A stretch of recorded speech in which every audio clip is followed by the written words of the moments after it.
Welcome to Global Feed. Please subscribe and hit the bell icon for more breaking updates. On August 27, 2025, the Trump administration stunned the world by slapping a 50% tariff on a broad range of Indian imports.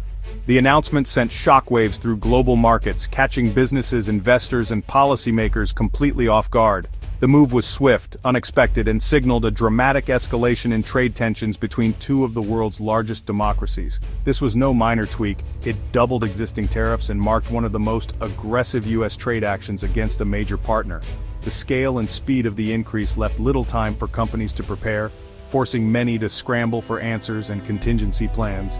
The move threatens to unravel years of economic cooperation and plunge the U.S. and India into a bitter trade war.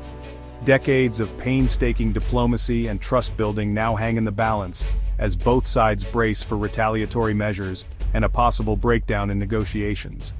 Businesses and policymakers on both sides were blindsided. Many had believed that the U.S.-India partnership was too important to be jeopardized by sudden policy shifts, but the reality proved otherwise. For years, U.S.-India trade had been a symbol of shared values and strategic interests, with India as America's largest trading partner for 4 years running. The two nations had built a robust economic bridge, supporting millions of jobs and fostering innovation across industries. Now, that stability has been shattered, replaced by deep uncertainty. Markets tumbled, supply chains froze, and business leaders scrambled to assess the fallout from this unprecedented move. The new tariffs hit over $48 billion of Indian exports, more than half of India's total goods sold to the U.S., putting millions of livelihoods at risk. Sectors like textiles, machinery, and pharmaceuticals, which rely heavily on U.S. demand, now face an uncertain future. For Indian manufacturers, the cost of exporting to their biggest customer has become unsustainable overnight.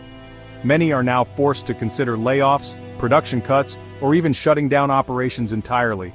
The aftershocks of this decision will be felt for months, if not years, to come. The world watches closely as the fate of this vital partnership hangs in the balance, uncertain of what the next chapter will bring. The Trump administration's official reason? India's continued purchase of discounted Russian oil, which Washington says helps fund Russia's war in Ukraine. This move by India has been seen as undermining the collective Western sanctions aimed at crippling Russia's economy and military capabilities. The tariffs are framed as a punitive tool to force India to align with Western efforts to isolate Moscow. By imposing these tariffs, the U.S. hopes to send a strong message to other nations as well, signaling that economic ties with Russia will not be tolerated.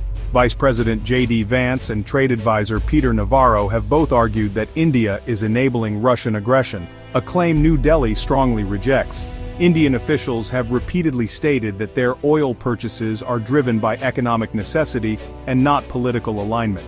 But geopolitics isn't the only factor. The economic dimension of this issue is equally significant. The U.S. has long been frustrated by its trade deficit with India, which reached $45 billion last year. This deficit has been a sore point in U.S.-India relations, with American businesses feeling disadvantaged in the Indian market. The Russian oil issue gave the White House a timely excuse to act on these economic grievances, merging America first with foreign policy. This strategy aims to protect American economic interests, while also addressing broader geopolitical concerns. It's a high-stakes gamble. By tying trade to foreign policy, the U.S. risks alienating a key Indo-Pacific partner. India's strategic location and growing influence make it a crucial ally in the region.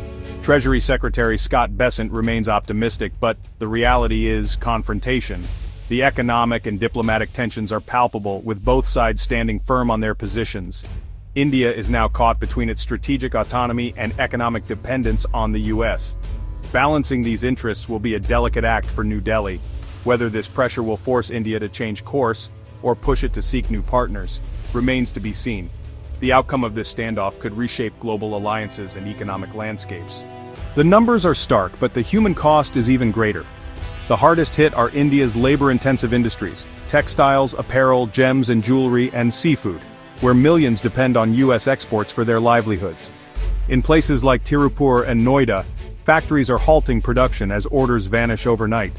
The gems and jewelry sector, employing 175,000 skilled artisans, faces collapse as U.S. demand evaporates.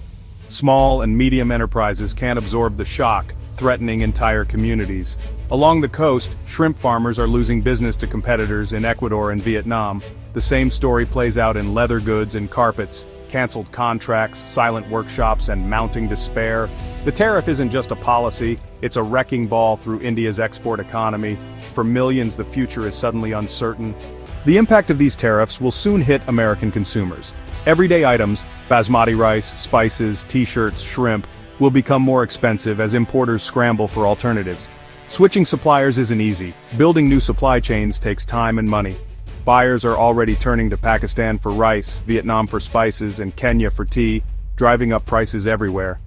In clothing and home goods, retailers are looking to Vietnam and Bangladesh, but these countries can't fully match India's scale or quality.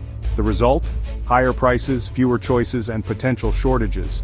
Tariffs are, in effect, taxes on consumers. While the administration frames this as a necessary geopolitical move, American families will feel the pinch at the checkout. The cost of a t-shirt, a bag of shrimp, or a rug is set to rise. The tariff tsunami that started in Washington is about to hit American wallets. Not all Indian exports were hit by the sweeping tariffs. Pharmaceuticals, smartphones, and industrial materials like steel and aluminium were notably exempted from these new trade barriers. India is a vital supplier of affordable generic medicines to the US. Taxing them would have triggered a major public health crisis. Indian-made smartphones, now outpacing China's in US exports, were spared to support the West's ongoing shift away from Beijing. Steel and aluminium are already covered by separate, existing tariffs. These exemptions reveal America's own dependencies, and its desire to target consumer goods while protecting critical supply chains. The message is clear. Some trade flows are simply too important to disrupt, even in a trade war. The tariff shock has exposed India's dangerous dependence on the US market. Over 15 years, the US share of India's exports jumped from 11% to 18%, making America India's top customer. The resulting trade surplus helped offset India's massive global trade deficit. But this reliance has become a vulnerability, one Washington is now exploiting. Some argue the US actually runs a surplus with India when services and digital trade are included, but that nuance is lost in the political drama. The crisis is forcing India to rethink its export strategy. The lesson is clear. Over-reliance on a single partner is a strategic liability. India must diversify its export markets to avoid being held hostage by future policy shifts. The tariff tsunami is a wake-up call for a new era of global trade. India now faces a tough balancing act, responding firmly to mounting trade pressures without letting the situation spiral into a full-blown trade war. The stakes are high, and every move is being watched closely by both domestic and international audiences. Prime Minister Modi has vowed to protect Indian farmers and small businesses, promising that their interests will not be sacrificed. But behind the scenes, government officials are scrambling for solutions, holding late-night meetings and consulting with industry leaders to chart a path forward. The top priority is clear. India must diversify its exports by strengthening economic ties with Africa, Latin America, and Southeast Asia. At the same time, policymakers are reconsidering participation in multilateral trade agreements like the CPTPP, hoping to open new doors and reduce dependence on any single market. In the short term, Indian exporters are pleading for urgent government support, cheaper credit, incentives to find new domestic buyers, and emergency relief packages to keep their businesses afloat. Many are worried about layoffs and shrinking profits as uncertainty grows. But no matter how quickly India adapts, nothing can fully replace the vast US market, which has long been a cornerstone for Indian exports and economic growth. This dispute is more than just a trade disagreement. It tests the resilience of two major democracies and the strength of their strategic partnership, built over decades of cooperation. A prolonged fight could undermine their alignment on global issues and open the door for rival powers like China or the European Union to expand their influence in the region. For Americans, it's a lesson in the real cost of protectionism, higher prices, fewer choices, and disruptions to everyday life as supply chains are strained.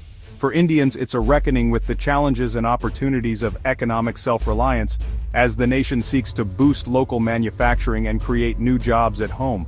How these two nations navigate this crisis, balancing national interests with global responsibilities, will shape not just their own futures, but the future of global cooperation for years to come.